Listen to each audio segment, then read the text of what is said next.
Ya, setelah 2 tahun berlalu, kasus pembunuhan ibu dan anak di Subang ini mulai menemui titik terang. Apa motif yang melatar belakangi kasus pembunuhan sadis ini? Kita diskusi bersama Zeki Rahmat. Ya awalnya shock juga sih gitu. Setelah kejadian itu juga shock gitu. Ya namanya juga gak nyangka lah gitu. 2 tahun berlalu, akhirnya pelaku pembunuhan ibu dan anak di Subang, Jawa Barat terungkap. Yang jadi sorotan, kenapa baru 2 tahun kemudian pembunuhan ini baru terkuak? Apa motif sebenarnya? Kita diskusi soal ini.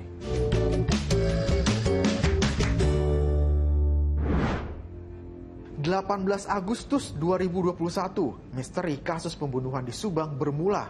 Ibu dan anak bernama Tuti Suhartini dan Amalia Mustika Ratu ditemukan tewas mengenaskan. Jenazah ibu dan anak itu ditemukan bertumpuk di dalam mobil mewah yang terparkir di rumah mereka. Lebih dari 2 tahun kasus ini tidak terungkap. Banyak saksi diperiksa, ratusan bukti dikumpulkan, tapi misteri tidak juga terpecahkan. Belakangan, penyidik Polda Jawa Barat ternyata sudah menetapkan 5 orang tersangka. Emram Danu alias Danu yang tak lain keponakan dan sepupu korban menyerahkan diri dan menyeret 4 nama lain termasuk suami korban dan istri keduanya. Keputusan penetapan tersangka itu tentunya akan berdasar. Gitu kan, akan berdasar yang jelas. Betul informasinya supaya tidak simpang siur, Bu Mimin, Pak Yosep hari tidak lebih ditetapkan jadi tersangka berdasarkan pengakuan sepihak yang dilakukan oleh saudara Danu. Tim Liputan 6 SCTV sempat mewawancarai Danu dan Yosep tahun 2022 yang lalu. Keduanya menyangkal terlibat pembunuhan. Kita dengarkan kembali apa pernyataan kedua tersangka. Apa yang dilihat saat itu gitu? Apa yang dilakukan oleh Danu gitu? Ya kalau dilakukan ya Danu ke rumah Bibi gitu. Iya gitu seperti itu. Itu emang dapat info dari orang tua. Awalnya itu ya dari si mama gitu kan. Nah terus Danu ke sana itu ya seperti sudah ada banyak orang juga gitu kan yang dengan lapanan lah seperti itu.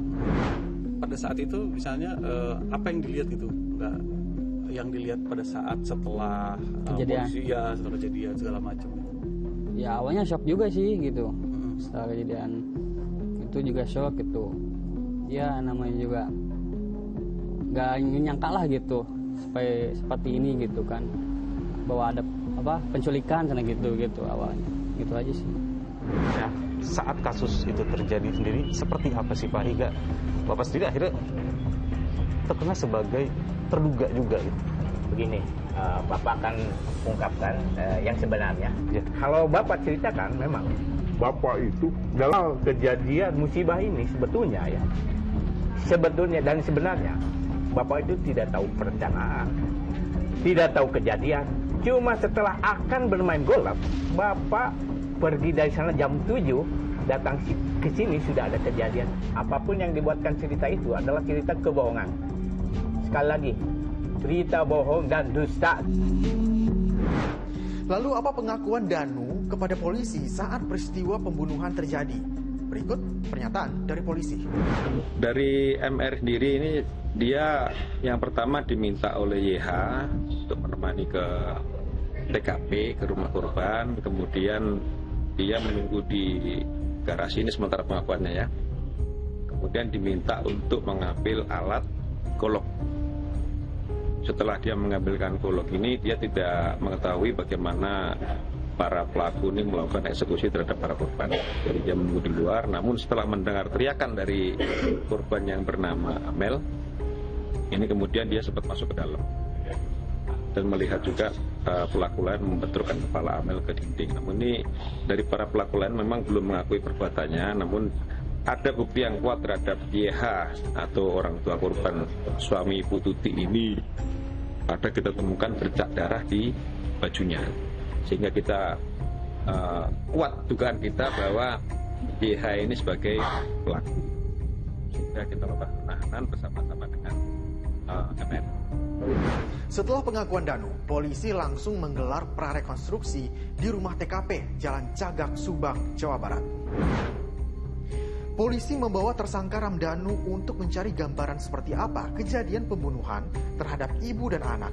Rekonstruksi juga segera digelar untuk memastikan peran masing-masing tersangka.